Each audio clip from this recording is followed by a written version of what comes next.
Bonjour, bonjour, Bote Bandeko, Bara Manchester. Lelo ezali journée moko tout à fait spéciale. Vendredi 22, en tout cas, il y a Sanza ya juillet, touye awanaye kotala pasteur Willy Itela. Willy Itela, un pasteur de la communauté congolaise, pasteur d'Abisu à Manchester. En tout cas, lelo na yeto solanaï parce que nakati na communauté, tozali na ba problème ebele, ba problème tozalaka na yango, tokendaka le msuko senga ba conseil na ba pasteur. Mais, balel moko biso la communauté congolaise, boyebi communauté congolaise est dirigée na président Cyril Modogo, tozali ebele kasi en tout cas ngai nazalaka secrétaire rapporteur ya communauté congolaise. Na ndenge ya journaliste ya mboka na ye kotala pasteur po nazali na question monene ya kotuna ye me yambo te natuna na banda mituna na kolinga pasteur Willy a se présenter a yebisa biso epai wapi église ezali bon obandi na kombo na mobimba nano bandi na kombo na mobimba puis oyebisi biso epai église ezali osambelaka wapi et puis après na suka nde tokopesa programme ya église mais pour l'instant tokofrole masolo ya communauté pour toyeba makamuni eza koleka na communauté eloko nini communauté congolaise asalaka eloko nini ba pasteur basalaka pona biso et puis eloko nini ba pasteur bakoki kosala. Voilà nde likambo na yeko tala pasteur. Bonjour, bonjour pasteur. Bonjour Papa Raph. Né na baki se présenter et puis yebisi biso église ezali wapi. Bandeko oyo basolanda biso ya liboso to pesi nzambe merci na ndenge abateli biso po tozala ba o tozali nzambe vraiment ayeba kopambola bino et na remercier mingi l'homme mon frère na amour oye a manifesté pour na koya kokutana na ngai kombo na ngai berger Willy Simeon Itela. Par la grâce de Dieu, nous avons marié et puis papa Yabana. Et par la grâce de Dieu, nous avons dirigé l'église Terre Sainte, l'œil de l'Éternel, Nazareth, Arche de Noé. Tout à Clayton. Donc chaque dimanche, nous allons de 15h à 18h. Et nous allons pendant Moko, Moto Yabatou.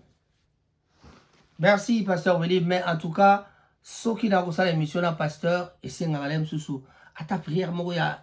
Même pas une minute. En 2 mots, le sambo ponako banda émission abiso bientôt pesa nos na maboka nzambe. Merci beaucoup. Tobondeli na kombo na nzambe, na kombo na Yesu. Seigneur, nous te disons sincèrement merci parce que tu es Dieu. Merci parce que rien ne peut nous arriver si toi tu ne le permets pas. Nous recommandons ces bons moments que tu nous as accordés entre ta puissante main. Que le Saint-Esprit nous conduit. Nous laissons tous entre tes mains au nom puissant de Jésus-Christ. Amen. Merci, merci. Amen, amen. Merci beaucoup, papa. Willy, en tout cas, ngai lelo na yepa ya kulutulanga, nazala mituna belé, mais to kon kwa résumer yango de façon c'est que to solo la bien, parce que vraiment, izala mituna na mutuna ngai, mais yambotena banda, na bandi bara Manchester, nyoso boyebi que, kati na Manchester, tozali na matanga wana, ezali ya Mama Eva. Mama Eva otobengi na kombo ya Pierrette Eva. Pierrette Eva akufa kibongo et le kaki moko banda moko na lundi. Alors to banda ki matanga tozai ko sanga na bongo et pa ya pasteur Eric na église pasteur Patrick na église ya La Gloire na Salford. Et si kapi tozai ko kutana mercredi, jeudi pe samedi. Programme ya semaine prochaine to ko pe Sabino.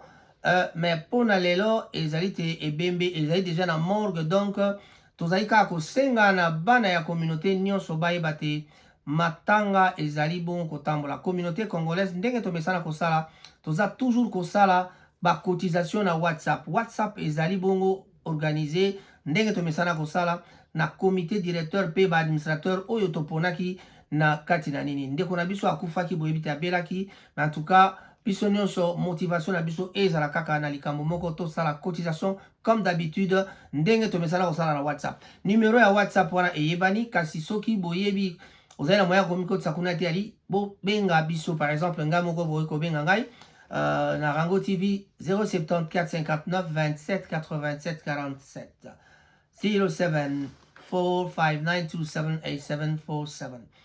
Alors Nayango première question na pasteur. Bonjour, tango yokaki sango ya matanga oyo, eloko nini esalaki yo, sentiment nini ozalaki na yango na likambo matanga ya mwana na biso Pierrette? Merci beaucoup, papa. Eza pasi, eza mawa. Eza vraiment pasi, tant on a joie qui nouvelle wana, na yoka qui passe pendant la motema. Na yoka passe dans motema pour moi na biso, sœur na biso, nièce. Donc to pesa ba qualité nyo surtout. Donc liwa eza pendant iloko moko ya pasi. Pour Bible eza ko recommander biso na Romains 12 et 15. Balobi, réjouissez à ceux qui se réjouissent, mais pleurez avec ceux qui pleurent. Donc, toujours se pelate, mais toza kolila. Mitema eza ya kozoka. Pona liwa ya mwana na biso. Aza mwana oyo, toyebi, presque biso nyoso toyebi, Pierrette. Même temps Pierrette a yé, et puis tia koli, donc eza penda likambo pasi, papa Raf. Merci beaucoup. Mawamingi kati na mboka Manchester, mais sikoyo to kenda na sujet toujours kaka na makambo etali communauté congolaise. Na kati na Manchester tozali na communauté congolaise ekambemi na Cyril, tozali batu ebele toza kokamba yango, ngai moko nazala kaka journaliste secrétaire rapporteur, tali ba communiquer nyonso ya nini ngamu na pesaka, ko annoncer ba problème na ya malamu na ya mabe ya ba plaisir pe ya bisengoto ya mawanyonso ezala kaka ngai mona pesaka ba communiquer. Mais nazalaka na mituna moko na tuna ba pasteur, je me suis toujours posé la question de savoir que devrait être eloko nini okoki kozala apport ya église to eloko nini esengeli église asala pona kosunga communauté, parce que tout le monde a l'air moko bato mosusu même kutu présence ta mosusu nazoloba kaka ba pasteur te, nazoloba église. L'église englobe tout le monde. Parce que la carte de l'église, l'église peut aller carte de la communauté. Mais toujours, singulièrement, l'église yango moko. L'église est allée kokambe mana pasteur, mais bandimi bazali, bandimi na ba pasteur, biso nyo surtout aux aka carte de la communauté congolaise. Parce que bato musu batu na biso babi, communauté congolaise yango eza banani. Non, communauté congolaise ali ngai yo ye bino ba sonne bo ta na biso wana. C'est vous la communauté congolaise et c'est nous, moi et vous, nous sommes de la communauté congolaise. Donc loko nyonso bisengoto mawa ekpei kati na mboka, en tout cas esengeli te moto nyonso à se sentir concerné.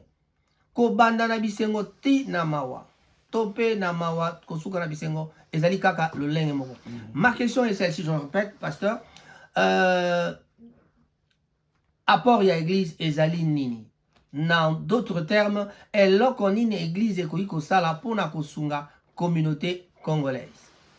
Merci. Voilà, selon you. Merci beaucoup.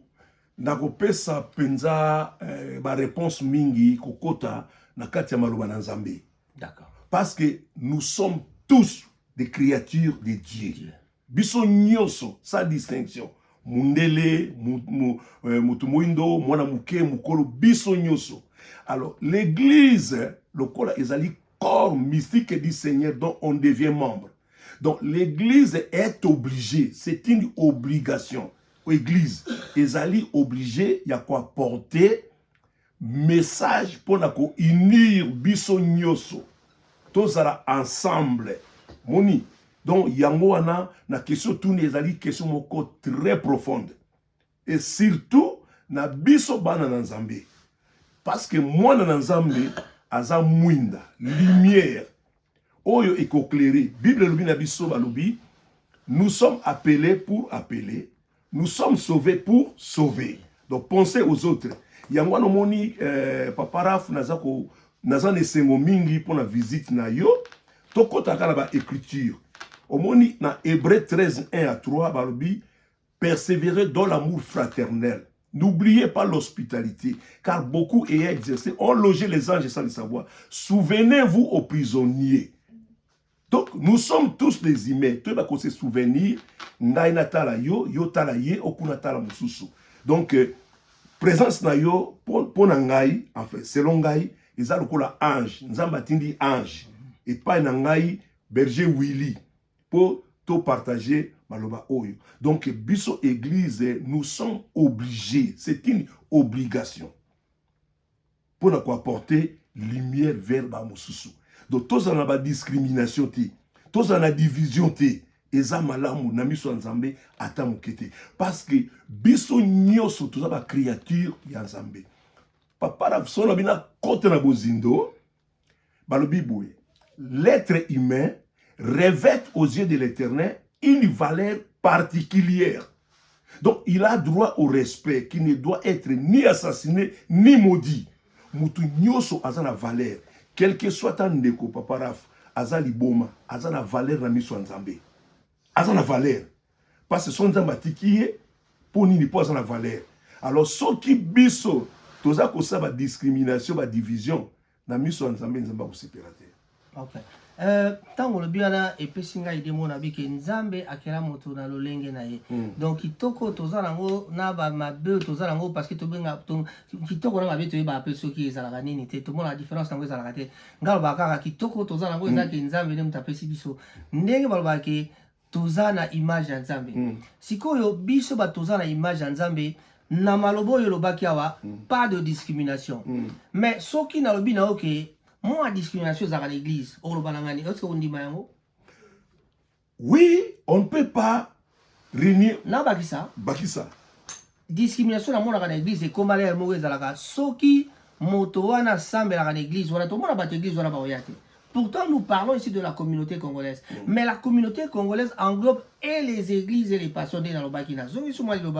Mais dans mon cas, tant que je discrimination est dans la tête, mais dans mon cas, déjà parce que dans mon cas, nazwarango lokola discrimination parce que bato moso ezalaka soko azali kosambela na église na biso te akoyate yango moni na poni parce que yo na mona ka sotrobi pasta lobi to kokunda oye pasta cotisation to mona ka kombo ba makambo to mona ka kombo mais na mona ka l'air moko bandimi mesusu pe ezalaka ke soki azalaka na église songolo te ezala biso te na okinanga te et ou bien en tout cas, très bien. Alors que le problème, il y a la communauté congolaise, ils ont concerné Batounioso. Est-ce que, aux ans moins éclaircissement, on peut s'en aller à point?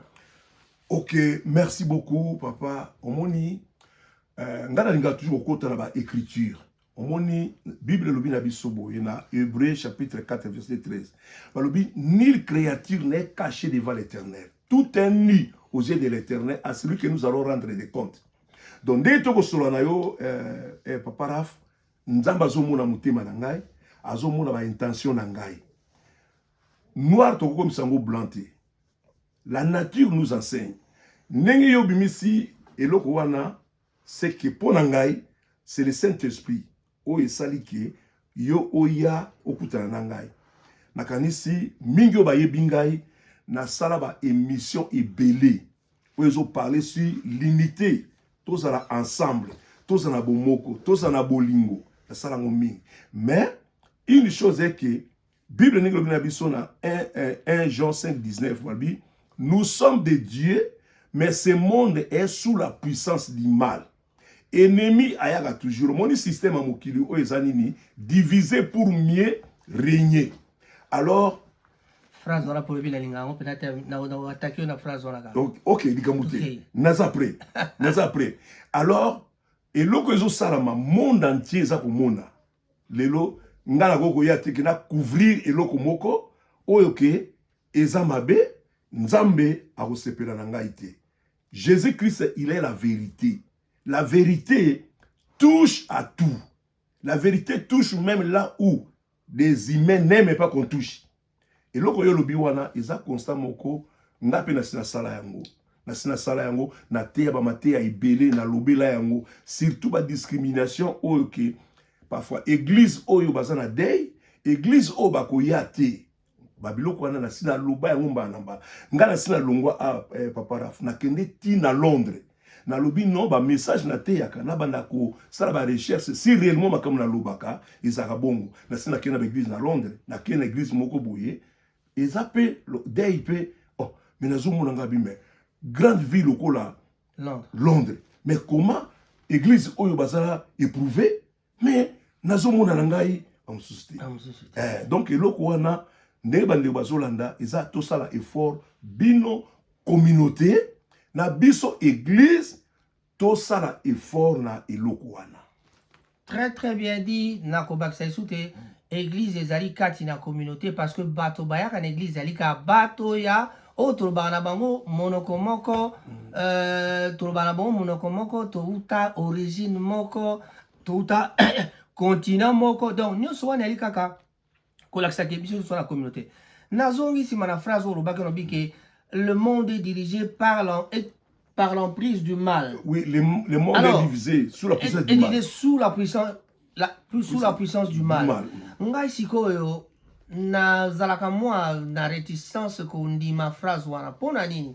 Parce que ngai tangol ba nzamba bwaka so satana mukili awa. Yango bakati. Nzamba bwaka satana mukili. Mais siko ye a gagné mukili mi biso to ali basala biso na image nzambe bongo satan to banga epwani. Et puis na kama aboke na église boye mboto lié satan. Pour aller lier satan na église. OK. Donc sous l'emprise du mal avant bino ce qu'on église na bino boye ke ba satan baza bozo lié ba. OK, parce que tokoki ko renier te eloko eza na Bible. Faut tokota na Bible. Omoni papa Raf ba disciple ba uti mission. Ba ye bazo sepela. Ba bina Jésus. Oh même les démons nous ont soumis. To sali succès, to chasser ba démon bani. Jésus a l'hôpital là. Bo se réjouir te po ba démon ba soumettre, ba se soumettre. Bo se réjouir si ba kombo na bino eza na kati ya livre de souvenirs. Cela veut dire depuis la chute de l'homme, Satan qui t'a laissé, on ne peut pas renier la présence de Satan. Donc Satan existe. Et Dieu existe, il y a qu'au gagner monde. Mais c'est ça, à quoi gagner monde. Mais à quoi gagner monde pourquoi? Pourquoi à quoi gagner monde? Parce que Banana Nzambe baza ko se laisser. Baza ko se laisser dominer. Baza ko se laisser manipuler. C'est qu'on a se laisser dominer. Depuis qu'on a mon année, il y a ba salanga na image Nzambe, donnant la force au Satan au longa. Te po Satan longa yote, il faut recevoir Jésus-Christ comme Seigneur et Sauveur baptisé ou appartenir à Jésus. O banda ko la volonté na yi. Ce qui a lobby, passer Willy, pardonner Raf. Pardonnez, passer Willy à cause de la calculité. Automatiquement, à Colimbisa, pour Jésus et moi qu'on nous a montré l'exemple. Mais chrétien, ou chrétien, dans la musulmane, dans les bateaux, bako bomaka bateau, bako diriger mboko na makama bezo salama na bamboka na biso kaka ba chrétien. Bon, omoni kozwa kombo, eza lokwa na pesa moi imur moko. Kozwa kombo metam sa ayebi Yesu te, alimate c'est ça. C'est ça. Omoni papa Raf. Nazamba, batikala kosala élection te po ba voter lion roi des animaux. Lion ye moko alala alamuki amoni kazana manzaka manzaka minu force alobi banda lelo nga naza roi des animaux nana longola yi banda ba tsezo c'est ça veut dire est-ce que lui a chalo cela veut dire cela veut dire papa omoni kozala chrétien ezaka kombote omoni ngana koko ya te parfois na ye na lobi na bana kolbaka nga za chrétien te batunde ba découvrir kati na ngai selon comportement na ngai caractère na ngai elobeli na ngai evandeli na ngai na batu nde bato ba bi ah papa Willy aza chrétien et non kinga banda koloba nga boko kinga za chrétien omoni un chrétien akoki kobanga Satan te. D'accord. Donc il faut combattre. Sikoyo kati na bana na Nzambe oyo bazo salaka ba mabe na ba pasteur yo moko ebito beta sur exemple ba pasteur te parce que tu yimi mingi to tala likambo etali communauté mais so tali na ba pasteur so to bando tanga ebito koma na question ko roba yo bi pasteur na mokilo tanga ko ma pasteur te ba ba kanga ke na sex step ba tanga ko za ya te ba kindumba kuna o tala ba bi muyibi o tala ba attelisha ki so na exemple donc exemple donc sikoyo ta yo zo ba bato biso to foto tala bazala ba exemplaire baso koya siko ba exemplaire ba otika la boni poto benga bena mwana na Nzambe moto na Nzambe bena terme wana noka ki muninga na no petit na biso apasa pa lobi lelo ke na ki na mission na Talia asala ki awa no ki alobi ke limité na Kinshasa apesi exemple à Kinshasa to ebaka limité résidentiel na industriel côté industriel comme à église na église Bible église wa ni sur saka bandoki na bandoki. Bon, ça c'est son avis autant à combattre mais n'a pas souka exemple pour on l'accès que même ye azali mwana na Nzambe azo douter na valeur ya baninga na ye baninga na bino ya baba tu va dirigeant l'église. Okolobani na likambwala. Te na place wana eza balobi la nature est pleine d'enseignements pour qui sait observer. OK. bisika nyoso mabe pe malamu ezangaka te. Po Jésus moko alobi, Jésus moko alobi, il y a des ivrés, il y a des bleus. Il y a des pasteurs au batambola na kobanga nzambe bazali. Ezali pe na ba oyo batambola na kobanga nzambe te bazali. Mais ba serviteur de Dieu bazali oyo ba machaka selon volonté nzambe bazali na tolo ba monde entier. Ozomona bazali. Comme Moussa na nzambe azali mutu oyo aza exposé na danger tout au long de la journée. Sa vie est exposée au danger. Parce que la Bible lobi na biso na mukanda ya 2 Timothée 3:12 balobi, tous ceux qui veulent vivre et pieds en Jésus seront toujours persécutés. Mais il faut azala mutu oyo à cause la il faut ba combat ya. Pour mutu oyo ba kendo na za musa na nzambe, il faut kutana ba combat. Et puis au sanini au surmonter parce que Dieu ne nous laisse pas se débrouiller seul. S'il y a une tentation, Dieu envoie toujours son esprit pour esunga kabiso. Merci beaucoup, c'est une bonne réponse. Et Aïka Kapoto chauffé mouké et si kato bandi ko kende mouké kati na masolo na biso. Par rapport à la communauté congolaise, ce que vous avez un conseil à couper ça bana Manchester. Bana nyoso à Manchester. Ba conseil au banda na bandi minyoso et puis conseil nyoko pe sapé ba ningo bande konayo ba ninga na yo bande konabiso ba yave baleki na biso oyo bazali ko kamba ba église. Conseil nyoko pe sa bango. Et puis, qu'est-ce que vous devez faire par rapport à Bandibi? Parce que ngai, personnellement, nazarana idée, ce qui est là aujourd'hui, sango ya libala, déjà l'église, oh, moi, la moitié, ça bala, ba non saka.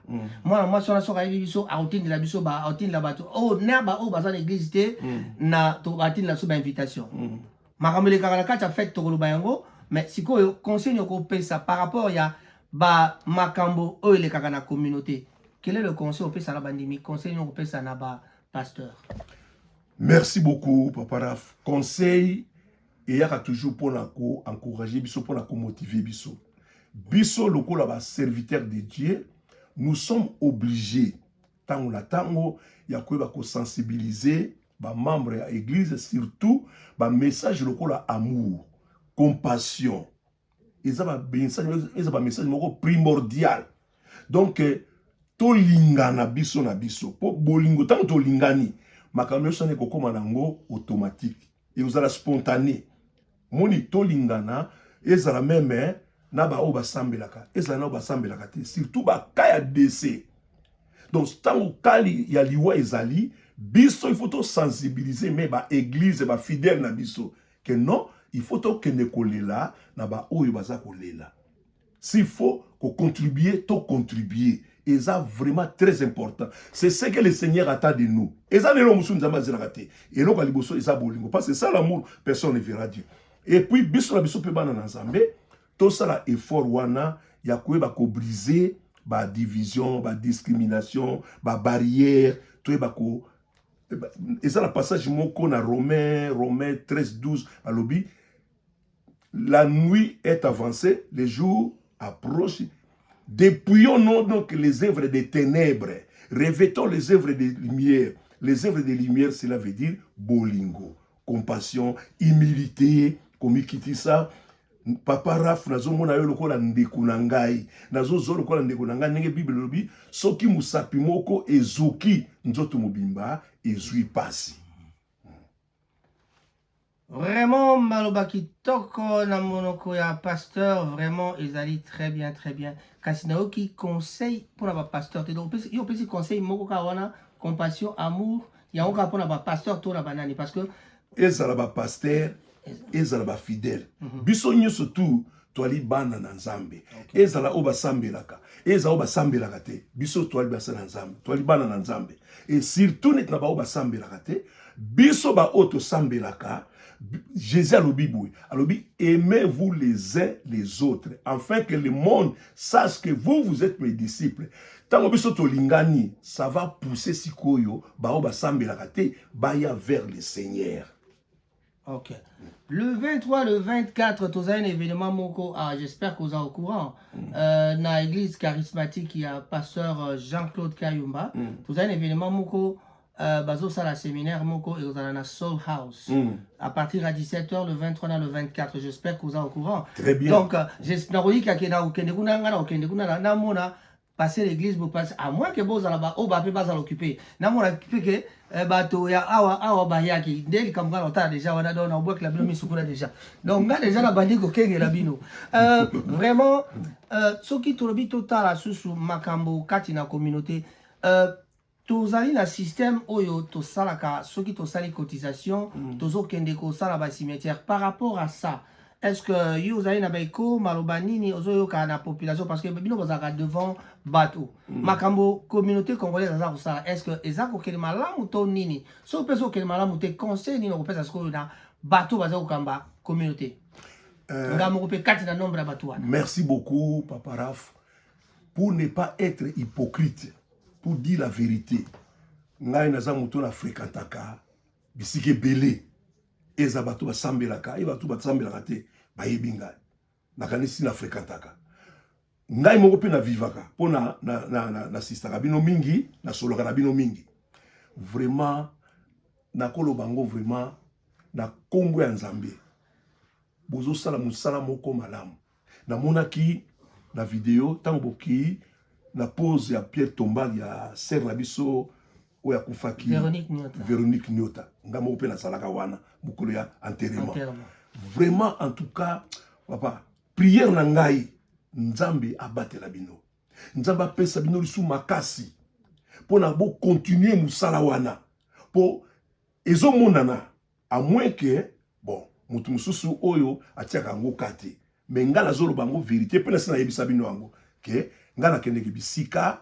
nayokaka naza koencourage bino bocontinue lisusu mpo nayebi ke à l'avenir papa nombre bozali ekoma moke même bino président yo moko comité soutenu bozo travailler ngai vraiment to naza koappuyer bino makasi po eza prière moko ya prière mpo na ngai ona priaka nzambe abatela bino vraiment en tout cas. Merci beaucoup. En tout cas, à titre d'information, Ndekole Mapé na Kinshasa, cimetière de Salamaki, toujours na apport ya communauté congolaise na Manchester. Tozali na Ndeko Titi Blondi, bientôt, toza na réunion moko kaka na fin du mois oyo. Ba moi bambongo tikala kipe toza kotala eza kosalama ba oyo mususu bakambulunge bambongo ezali mutasi mbongo ezali makambo za donc ba cimetière bato donc le but maintenant ezali que soki tosangisi mbongo communauté congolaise so asangisi mbongo tolingi te contribution ya bana Manchester eza lokola une partie ya Pierre Tombal et dans la supporter na communauté bongo lokola makambo na biso ba africain comme kao biso famille tolingaka kaka biso moto sala mais communauté congolaise yena moi kosenga na ba famille bandimela biso te to sala pe contribution na biso. Je crois que ma ezali te pona ba auto to sali to monike eza ko kende malamu donc ezali esengo mingi mais biso pe to kolemba te to bandwa ça toujours na babilili donc yango donc la famille ya Manchester boye bake soki toye mbongo bato bakopesa donc bopesaka mbongo bato bazali kokotize boyebaka ntango boza kokotize oza kotongela moninga ndako na tour na yo tokosala kaka lolenge moko liwa eponaka moto te liwa ezali na ntango te ebanaka te nzambe apesaka kasi nzambe alongolaka ntango kaka ye moko alingi donc vraiment bana Manchester motivation tozali pe lelo oyo toza kolela mwana na biso Eva lokola nayebisaki bino na ebandeli Eva Pierrette toza kolela mwana na biso en tout cas neveu plutôt nièce petite sœur donc mama leki nyonso tobenga na bakombo ndenge tolingi bazali pe koteka ba t-shirt na WhatsApp totie ba t-shirt moko eza kotekama wana t-shirt wana mokolo ebembe basengi bato nyonso balata pembe kolata pembe wana yaliki ba t-shirt wana eza kotekama ezali 20 livres wana boyebaka te mama Pierrette atiki mwana mpo na biso mpo na bakamarade to bandeko ya Pierrette Eva oyo bazwi likanisi wana balingi te t-shirt wana ekotekama na 20 livres kasi une partie ya mbongo wana ekozongela mpo na mwana donc vraiment ezali likamoko soko omoni t-shirt wana soko okanisi kombo ya Keina mwana ya mama Pierrette sala yango juste ka po ibike 5 livres na yo ezala eko contribuer pour na mwana donc bato ebele bayeba te ba t-shirt eza kote kama website moko ezali wana batie ba compte epai wapi bakoverse bambongo opesi na size na yo bakosala misala wana ekosala mabongo soki bopesi mbongo wana ekozongela 5 livres ekozongela mwana parce que 15 livres eza ya t-shirt eza na effugie ya mama Pierrette donc vraiment mwana na biso azalaki mwa fier alingaki bonzenga tozali kosenga na bana Manchester boya tolela ye na boboto nyonso na bondeko nyonso tozala elongo na kati na bisengo pe na mawa tozali kokoba on va arriver vers la fin de notre émission Katina Rango TV, je vous demande seulement de vous abonner. En tout cas, pour ça, on a plaisir, abonnez-vous quand vous le pouvez. Betaka Rango, ça, sur la barre, il y a transversal, plutôt la barre, il y a recherche, il y a YouTube. Rango, ça. Okuta Rango TV et Sikawapi. Okoiko s'abonner, en tout cas, on reçoit une nouvelle. Poto comme mon yali te bino, bo, et les biso, nalikambwana. Pasteur Willy, en tout cas, na resenga prière de la fin, te na resenga le mot de la fin. Ok, merci beaucoup Papa Raf na sepeli mingi pour la visite na yo nga pona ngai za ko na recevoir ange o nzamba tine po ya kolobela ngai comment on appelle ça Raphaël ça comme ange de ange Raphaël ça dit comme tout tika voilà bon pona ko bakisa boye église de la gloire na biso na Manchester awa c'est notre église parce que balobi que il y a qu'une seule église, il y a qu'un seul Dieu, un seul Jésus, un seul esprit et un seul baptême. Voilà. Tout à ko perdre Moussali Nanzambe, évangéliste, un pasteur Arthur Bongondo Iyasa. Oya tika kibiso. Alors lelo to kutana na la gloire, na bâtiment la gloire pour na ko partager action de grâce. Okay. Parce que dans toutes ces circonstances nous devons remercier le Seigneur. Donc tozanga tendeko oyo zolanda biso kozanga te na pokwa tokutana wana na la gloire pona kokumisa Nzambe ndenga zimo limo ya mosali na ye. Lelo vendredi le 22. Lelo le vendredi le 22. Na 17h, 18h, 20h. À partir de 18h à 23h, je crois, si j'ai la bonne mémoire. Et nakoba qui s'appelle Isusu église na biso ya charismatique pas ya pasteur Jean-Claude Kayumba bazana activité o na kasi ko banda lobby alors to sengi pe to zala wana pour na ko participer bengi mutu nyeso tu mundele mutu moindo biso nyeso tu et à part wana pe to zana pasteur na biso Honoré Efanza na Bolton parce que Great Manchester baza pe na activité et ko banda pe lobby to kende pour na ko assister et na kusuki saboye notre serviteur Elvé Vika Yepe Azak organisé un grand concert à Wanaville à Manchester. Alors, il vous a appelé Malam. Elvé Vika que je salue en passant en tout cas. Tokende ko soutenir. Alors, pour le mot de la fin, en tout cas, papa, et loko na ko senga na bino parce que moni et loko malamu e salamaka bitumba e yaka toujours. Bitumba e yaka. Alors, ce que moi je vous demande vraiment avec beaucoup d'amour, beaucoup de considération, beaucoup de humilité. Surtout. L'humilité, en tout cas, vous êtes toujours unis. Vous êtes toujours unis. Parce que l'union fait la force. Tant que vous êtes unis, nous avons fait la porte. Nous avons fait et vous allez makaka spontanément. Parce que spontanément, c'est quelque chose qui se produit sans qu'on les provoque. Donc, on a dit, prière n'a pas mukolo. Et je crois que, ils ont première émission, mais ils ont soukate. Ils ont soukate, disposé pour la nini po, il faut penda papa, to mona gloire ya Nzambe na katia communauté. Ngai pona ko ajouter na lingi pombe kanaïti so beaucoup ko élargir yango. Donc communauté africaine o nyo surtout az africain so ka yé azala kati ya communauté. Ezalaka déjà parce que tozali na bandeko ba angolais o to balana ba participer na bani na biso. Yango wana. Na ko tanga ba kombote parce que sino opesa bazuwa mais en tout cas tozala bandeko angolais ba participer ka. Ezala moko pe ya musali na Nzambe na bango akomi ko participer banda amona ki ma ba œuvre na biso to saki ya mama Véro. Gloire à Dieu. Donc tozali na bacamerounais tozali na banani bazoparticipe Tout. bazali na kati donc ezalaka nango déjà africaine mais totikalaka tobengaka yango communauté congolaise parce que eloko tosalaka eza nini oyebi kala na from back home na mboka soki moto akufi eloko nini basalaka bayaka na nzungu moko wana sani moko eza na lifunuku bapapa bayaka kotia mbongo ozwi okomi kombolo na liste biso ka papa Raphaël pas Maman Raphaël, au tiers combien? Oh, 20. Bakomi, papa Raphaël a tiré 20. Oh, Maurice, au tiers combien? Oh, Kama, a tiré combien? Donc, c'est ça. Ce qu'on Nzungu, on a quoi technologie, comment développer? Tout ça, tu as un Nzungu, tu as un Nzungu, tu as un Nzungu, automatiquement, tu as une banque. Bon, qui na banque, tu as en connivence, de connivence, na famille.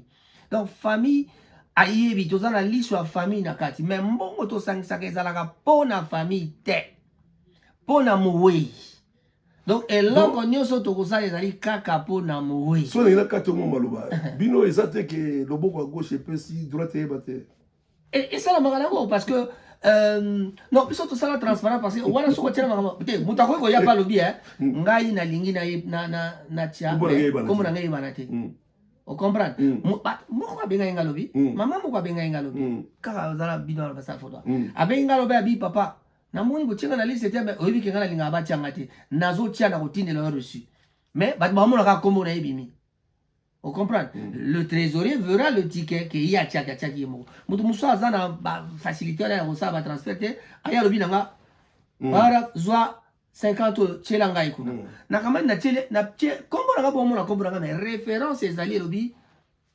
Willy Itela référence ezali maman X donc eza la maka soko lingi pe don ya munene oyo bato balingo pesa don balingi te baye bagasali do ezali na matanga mso to moni ndeko na biso maka 500 livres amen to moni mutatia 300 livres mutatia 150 livres bana ba tiko oya siko to suka ya mi oyo tozana mi balé siko to tambola tozali pe na ndeko Pichu tozako kuna to kundite na Bolton tozana Pichu ngobila na to kundite na Bolton alors tozana mama Pierrette oyo to bandi ko banda donc makamuna nyonso na mbali ezokende ya Pichu ekomi presque na suka parce que tikala ka makamba ba job center ba démarche job center mais awa siko na mama Pierrette eza que démarche eza straightforward pour na nini akufaki na ndaku eyebanaki et puis aki directement na morgue donc ezali na ba investigation ko sala te le docteur est venu il a certifié qu'il était mort et puis elle était plutôt morte allez amemi directement la pompe funèbre donc ndenge ezali awa soki tozo ko poussa moi temps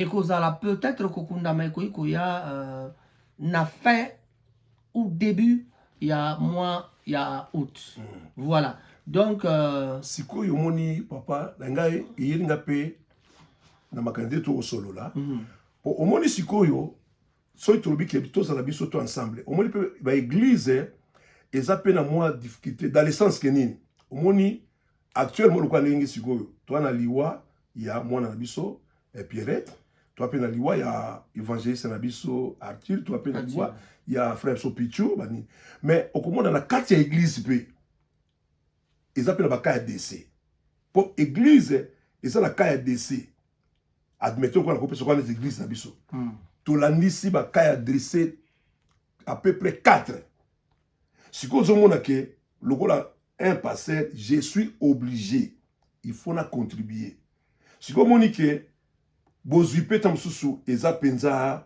te tamususu na tia na compte ya église mais siko na compte ya libanda ya communauté na possibilité te papa toyebani nde tovivra mboka po toeza mboka na biso toyai koluka ezali moto atiaka kasi selon bapossibilité nanu toboya moto atia 5 livre te nanu toboya moto teke ezala te atie te amen soki moto azangi mbongo moto azangi mbongo ekoloba te ke soki mbala oyo otie na matanga te ke eza problème non moto atiaka kaka cotisation tango aza na possibilité amen eza selon la possibilité il y a même pas une exigence oyo toloba ke faut bopesa kaka 10 livres ou bopesa kaka 20 livres 50 livres 100 livres il y a pas de détermination. Il n'y a pas un montant où ils allaient qui est beaucoup fait ça. Même à un livre zambon et ni maman. Amen. Parce que un livre sombaka et loko somba. Donc attaque au cas mais la marana un livre.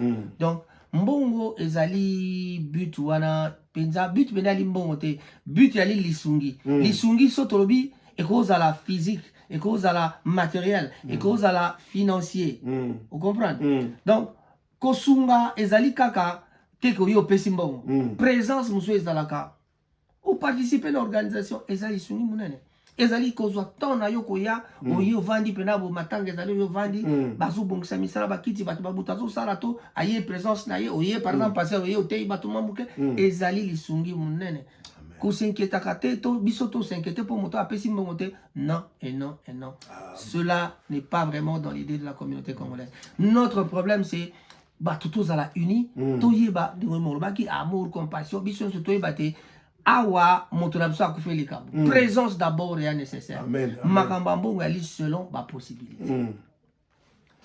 Ok, en tout cas merci beaucoup papa nazo répéter toujours à Koloba ngai vraiment nasina comprenant moi makambo ebele oyo ezoleka na kati ya mokili eloko o nzambe azelaka epai na biso eza bolingo. Voilà. Tolingana, tolimbisana, to se réconcilier. Pasteur, tu as bien conclu. Ça, c'est vraiment la conclusion. Parce que omoni na mokili oyo eloko eleki bolingo ezali. Exact. Donc ape bandi bobemaka moto azangi bolingo akomona nzambe te. Amonate. Depuis le récit de la création basina biso kaka eloko moko bolingo. Jésus-Christ albai na biso kaka eloko moko bolinga na banso. Biso banda ba Bible na ba catéchisme na ba école primaire to ke. Mais oui, on visiter biso te l'église. Na ya kana kenda na église. So na ina ne pas na hotel na kende pa. Ah mais ça va, gloire à Dieu. Wale na ko sepela mingi bongo. Tokomonana tokomonana ronde se bandaki ça va isakate na utake pa petit mususu donc tokoyaka eza malamu papa eza malamu na sepela mingi vraiment tout si on viendra on passera toza ça la tour toza oleke pa batnoso parce que tolingi vraiment que bolingo ezala bolingo ali netinga par exemple vous am tamboko vana na mboko et puis ngana imba l'église nayibi makambo biso tosimbaka ba church mais si on yelo ngana lela kasiku ya mwana mais utika pourquoi bobongisa nde ba caractère na bino merci beaucoup pasteur tombeta kisolo moi na biso comme nani mwana technicien na biso comme nani Yus ndeko Yus esika zali tokosenga yo. I'm gonna ask our technician to stop this and bye bye.